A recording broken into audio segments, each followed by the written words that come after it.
Hello, hello. Are your daughters home? No, that was a few weeks ago. Oh, They're, yeah, they're almost done. oh, wow.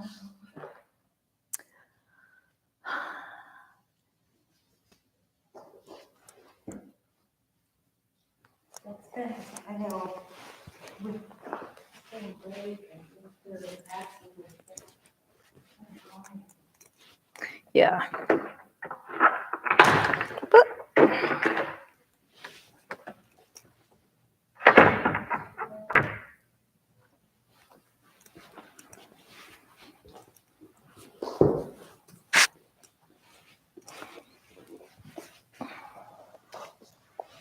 All right, we'll just wait a few minutes to see if anyone else is joining. So can you see them with YouTube or just hear people? Or you hear? Yeah. Neither, just how many are live in the moment. Oh, okay. Yeah.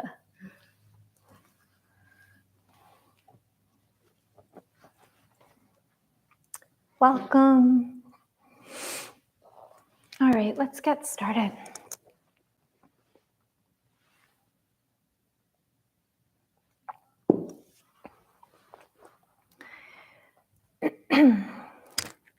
Welcome, I'm Annie Moyer. This is Sun and Moon Yoga Studio, and this is meditation and Dharma talk. We'll begin with about 10 minutes of quiet, centering, seated, mindful presence. So step one, get comfortable. Bring awareness to your body, to your posture, and create a condition for yourself inside that feels both calm and alert at the same time, meeting in a centered experience of each moment as it arises. So feel where your body is meeting the ground or the floor or your chair or cushion. Take a few breaths into that space.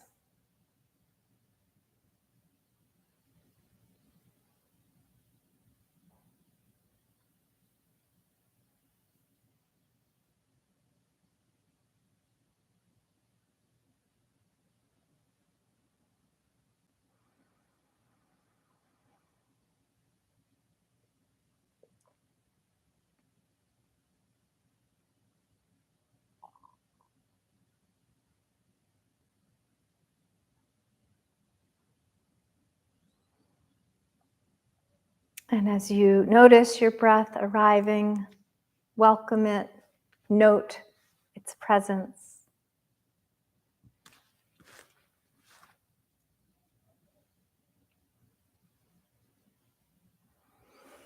And as you notice the breath departing, let it go.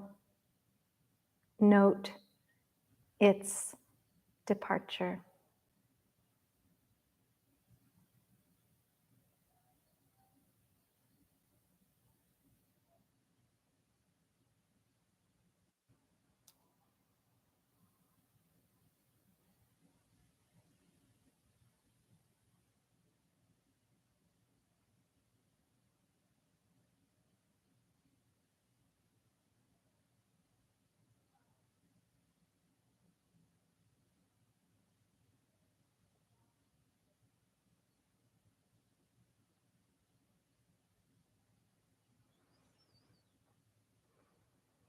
And let those mental notes be a touchstone for each moment, fresh and new.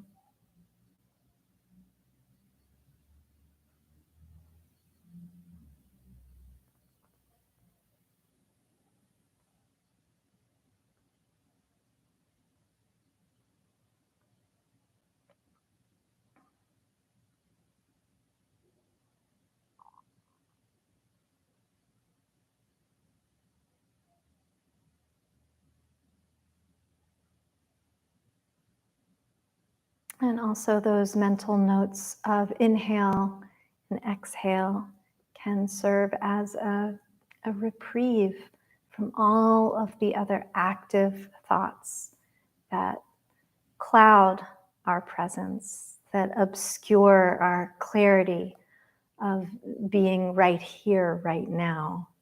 Come back, right here, right now.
Notice your next inhale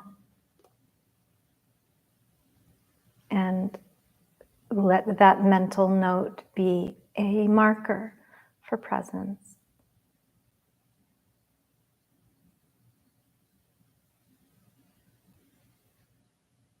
Notice the following, the subsequent exhale,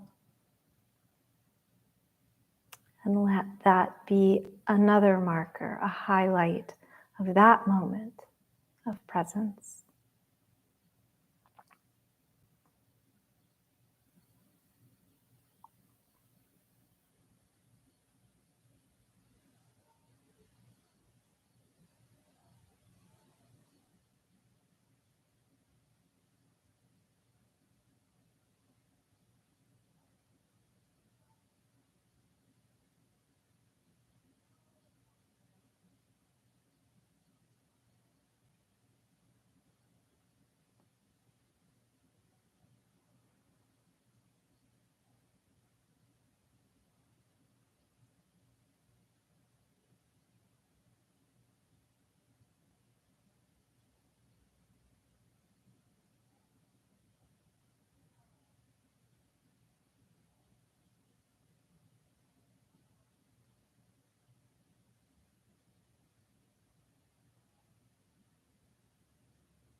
Recognize the very real and very human and very not wrong habit that we have to drift away and come back. Note the inhale. Note the exhale.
And prepare to welcome the next few breaths as you gradually bring your awareness back to the immediate world around you.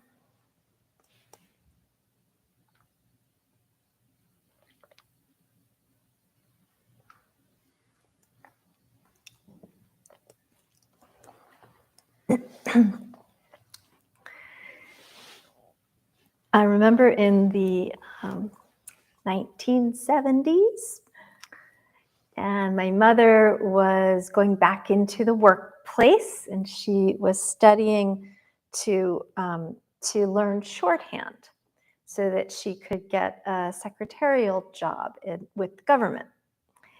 And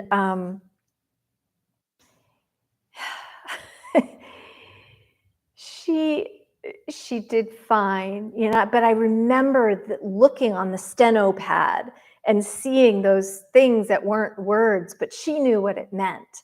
And I was fascinated as a little girl with this new language that was sort of my language, but also sort of not my language. I couldn't understand what I was reading, but I knew that it was English letters and English words, just in a different form, in a shorthand. There's those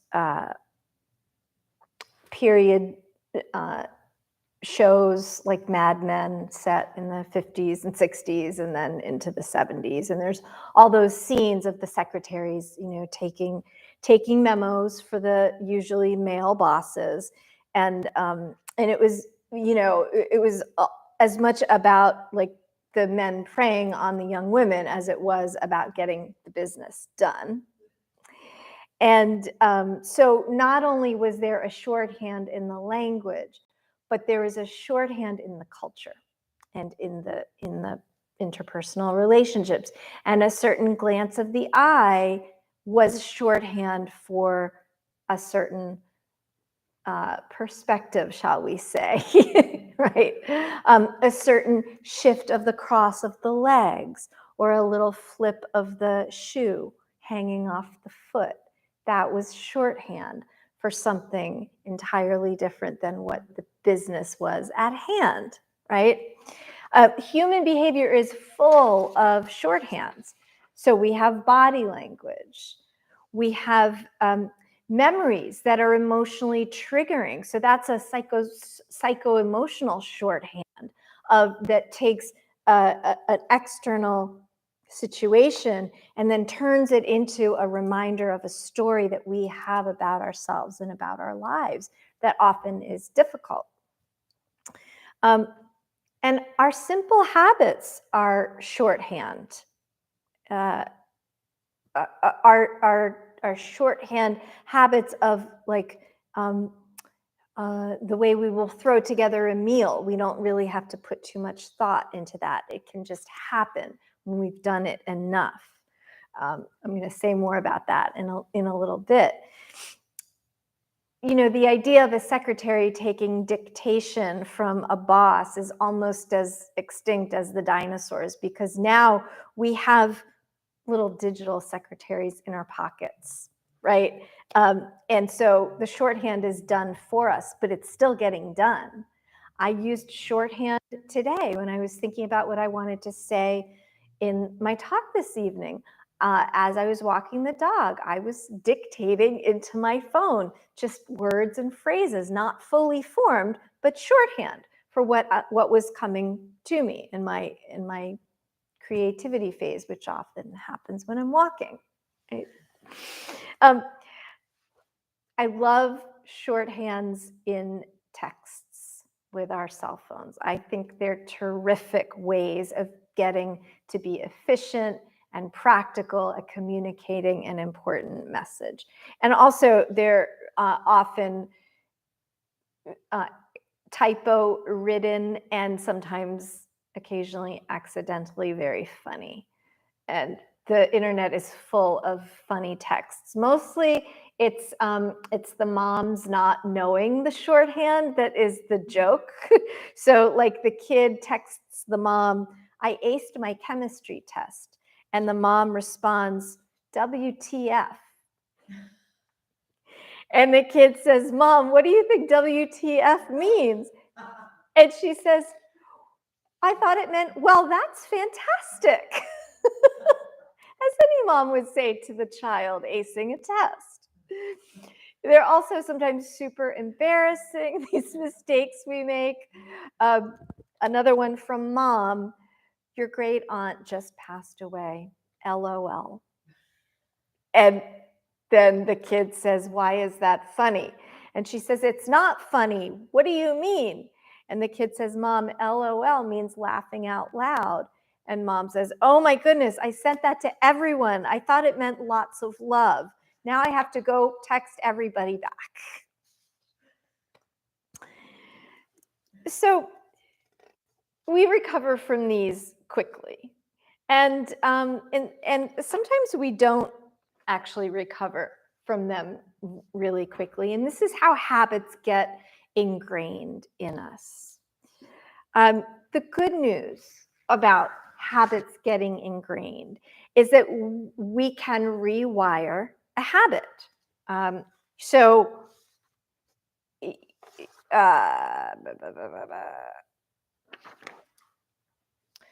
This is because of neuroplasticity, right? So our brains are mercifully efficient at creating habits.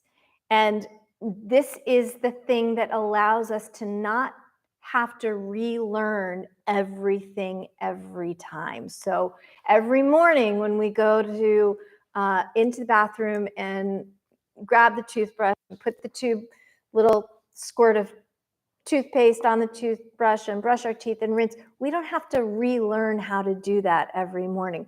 We don't have to relearn how to navigate to work, whether it's to get in our cars and drive somewhere, or take the subway somewhere, or to log into Zoom or open our email. Mercifully, we don't have to relearn that every single time. We know how merciful this is because we did have to learn, many of us, not all of us, but many of us had to learn for the first time how to work digitally when the pandemic hit.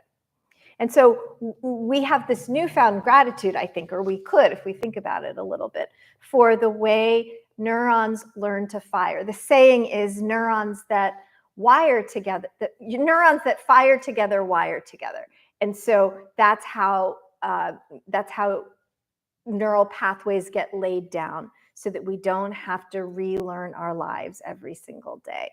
And what that does is it makes room for us to consider and give mental space. It gives our consciousness all of this ample bandwidth to do the big things, to learn how to love each other, to learn how to recognize danger when it's real, to learn how to mourn our losses and how to celebrate our gains, to learn new projects and create new experiences for ourselves, to navigate to new places. We wouldn't have the capacity, the mental capacity to do this if we had to keep on learning how to tie our shoes and get dressed every day.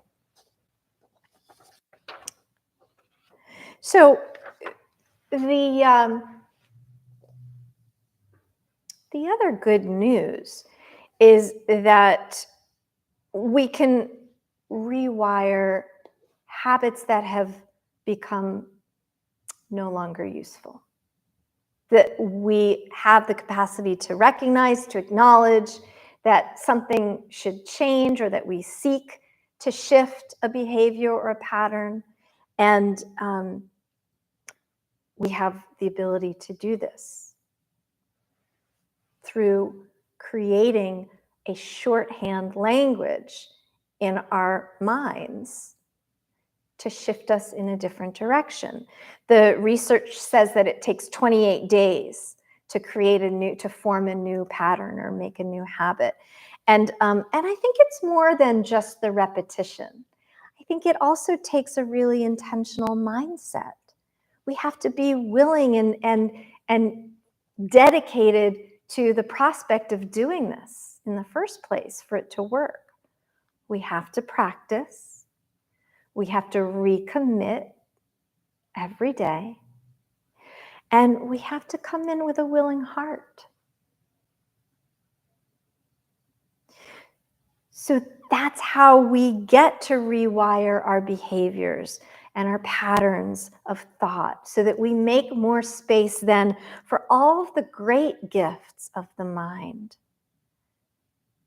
that rely on that spacious quality and time and ease.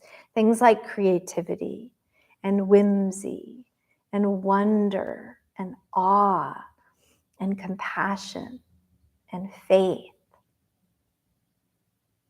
These are the things that we want to make room for. We can shorthand the rest, but let's not shorthand or take for granted all of that majestic ability that we have to plumb the depths of human potential. So let's take some mindful practice right now on plumbing those depths of our potential. Step 1, get comfortable.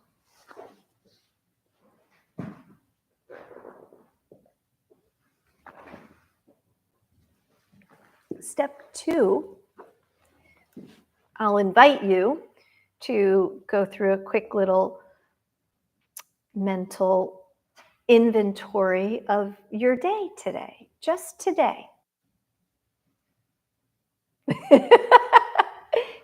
So just noting, and we'll try to go.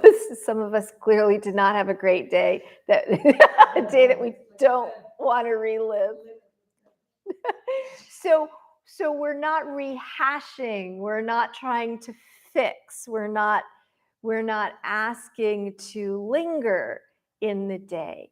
We're simply noting, going backwards from right now, all the things we did that we didn't have to think about. All of the things that just happened because of this mental shorthand. So for example, going backwards from right now, I'll just share a quick few things. I logged into the computer here. I set up my microphone. I opened up the YouTube. I've done it so many times, I don't really have to give it much thought anymore. Before that, I drove from my house to the studio. Before that, I had a quick snack. I made a smoothie in the blender. Before that, I walked the dog. So that's it. Just a quick note, going backwards, all the things that we didn't really have to think about.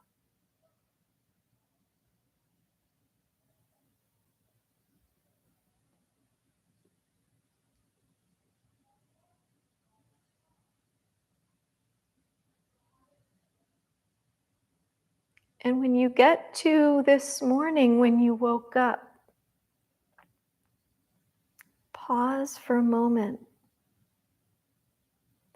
And then widen the aperture of your understanding of your day. And look at all of the space that was allowed by these shorthand activities that you know and knew and will know tomorrow how to perform. All of that space that shorthand makes available.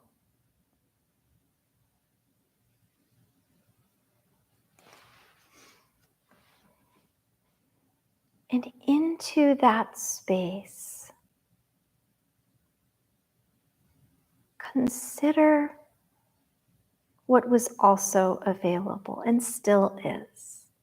How much compassion for yourself and others.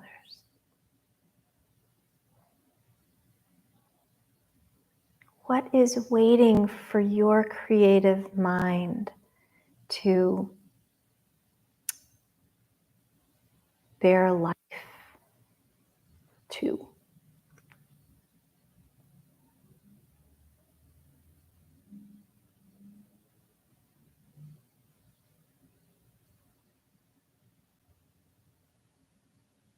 what amazing tree is on your way from one place that you go to another place that you've never really noticed before?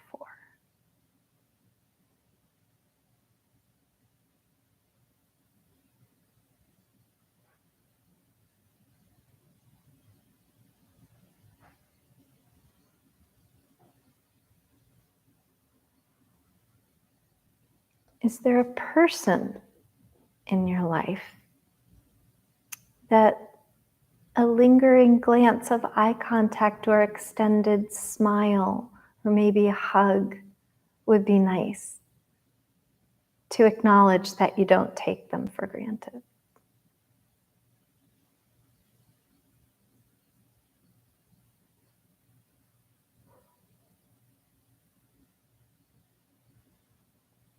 And we're not making a to-do list here. We're simply noting the capacity, the available space that we have in our consciousness to make room for these things.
And so some of that available space that the usual daily mundane practicalities affords us could be used to create some new patterns, some new behavioral shifts.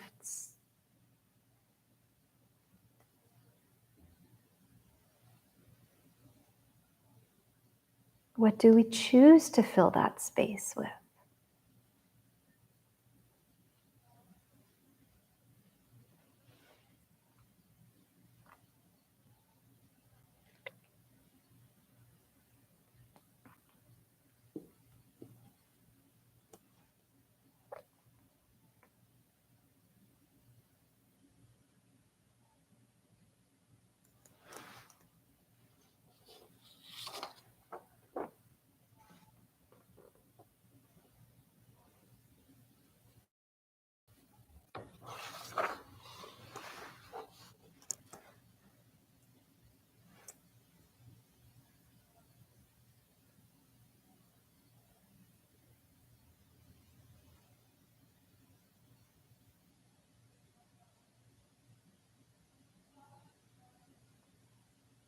And maybe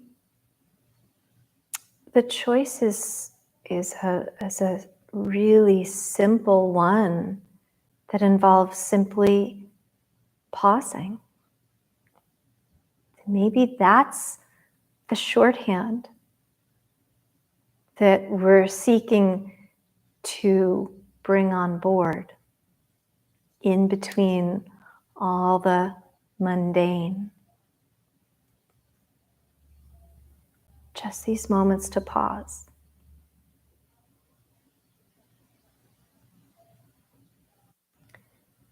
If we don't really have any grand plans or big goals or self-improvement projects, which is more than fine, just these pauses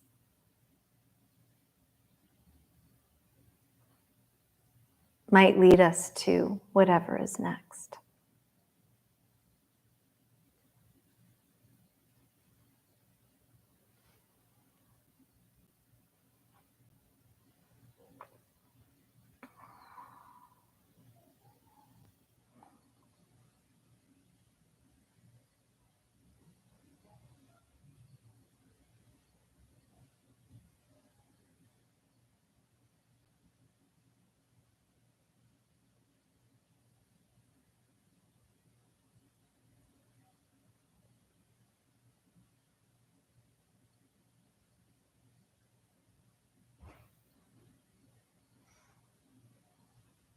And what these pauses may also lead us to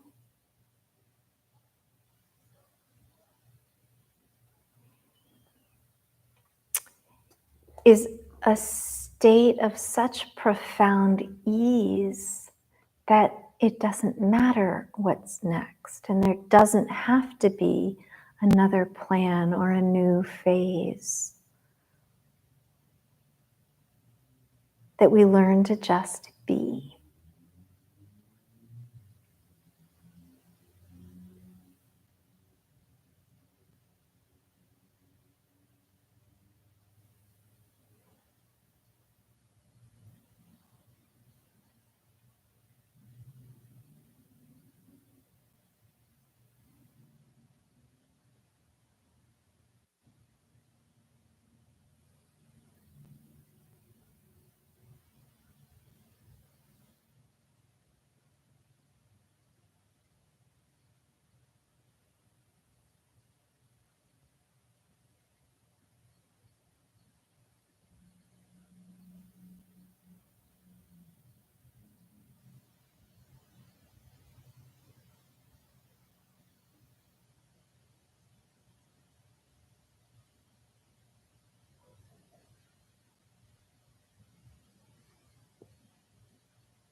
Invite the next breath in, nice and clear and long and intentional. And an exhale.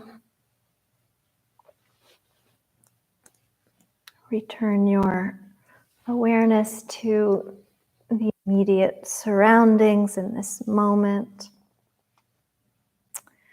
So we do also have to consider the downside of shorthand. And that is that negative feedback loop of familiar thought forms that keep us in self-doubt or fear or anxiety or sadness or loneliness. These two are shorthands because we without even realizing it, oh, there it is. We're back in the dumps, right? We're back in that same fear pattern, that thought form like a cloud that blows in from nowhere and lingers. This is what we mean when we say we get triggered. That the trigger is the shorthand to take us into those mind states that are painful and very real. Just because it's just a thought form doesn't mean that it doesn't have carry its emotional weight, that it doesn't involve its own form of ammunition. And two, we can employ an oppositional shorthand that short circuits these feedback loops. So we can train ourselves in a shorthand sort of way to say, that's just a thought form, or that's just for now, or that hasn't happened yet.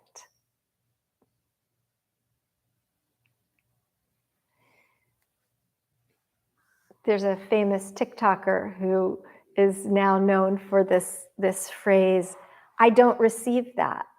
She tells her mind, I don't receive that. So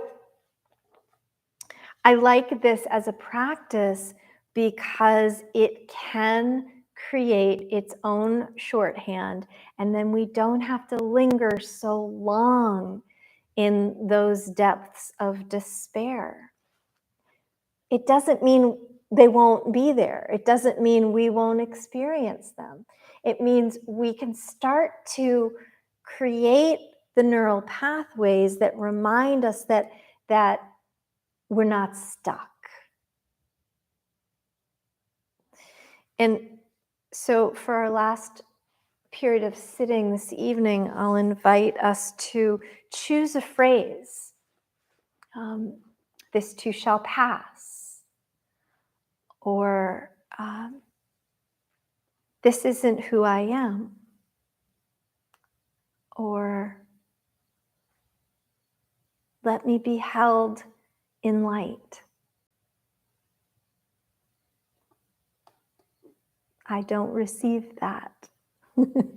Or I receive love, or I receive compassion, some sort of shorthand, quick note to the self. Oh, there's that cloud, and it's going to pass. And if a phrase that's appealing to you isn't coming up, then just do a breath note, just a simple, let's breathe now, to the self. So as you settle in, once again, to feel the ground of your seat and the rise of your form,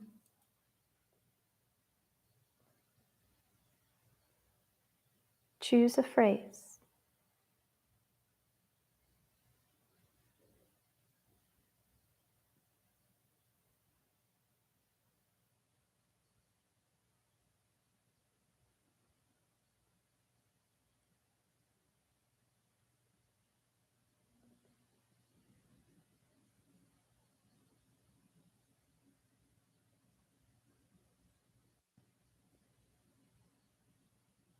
And we know it doesn't take long for the negative thought forms to knock on the door and say, hi, I'm here again. So we have an immediate, probably, opportunity to practice this.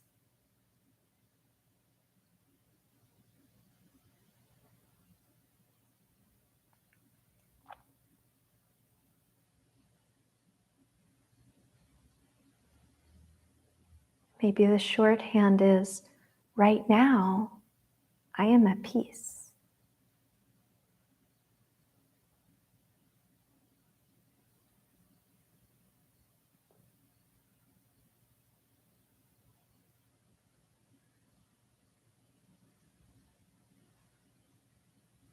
Maybe the thought is pretty powerful. And so maybe the recognition of it is important. And then we just say, it's okay.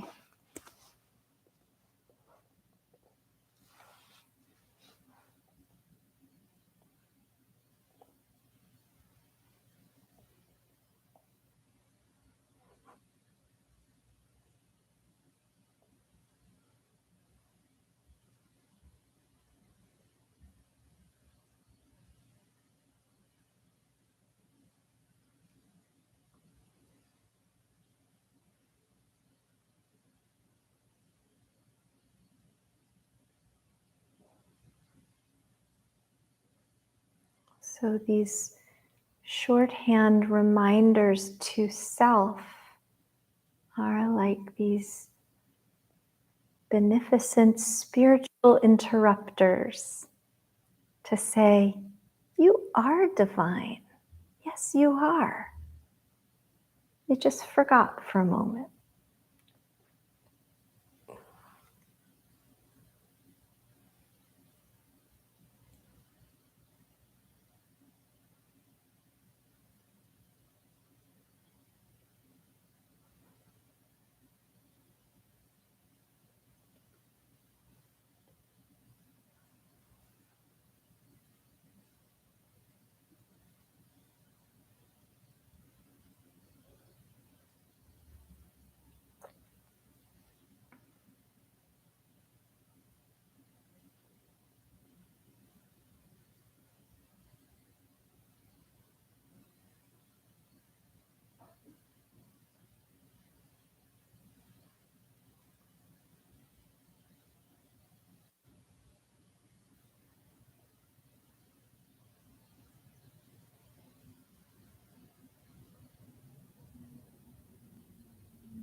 So invite a few rounds of long, slow breath, recognizing the in phase and the out phase.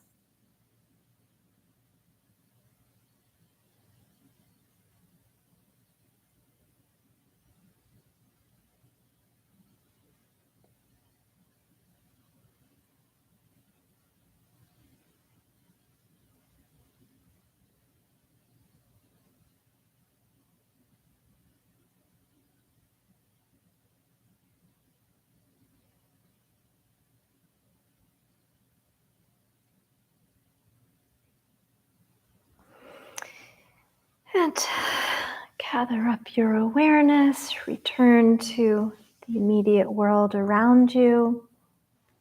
Thank you so much. Look forward to being with you again. May all beings be happy. May all beings be at peace. May all beings be free.